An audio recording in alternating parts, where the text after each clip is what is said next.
Kartal yuvasında bir tane yumurtası var. İstəyirəm ki gelsin yuvaya. Aha. Sağ ol. Sen söz eşiden de bunlar. Kişi adamsın. Hı.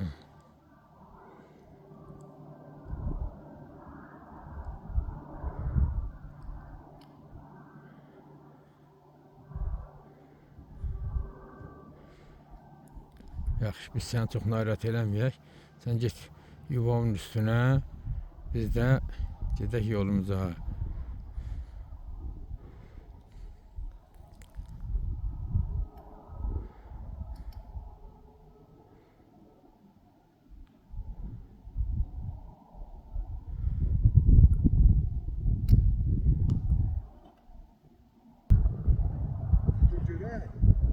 Keçilər gedəcək, keçilər çəkəcək. Həyat təkəs olur. Ha, sen gel orada biz gedək.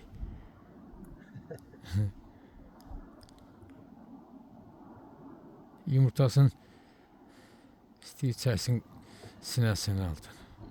Erkek başının üstünde fırına alın. Üstten şişeleyip bir tane vuracak.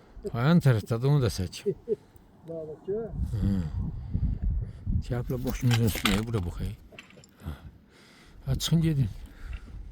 Üstten şişeleyip birim vuracak.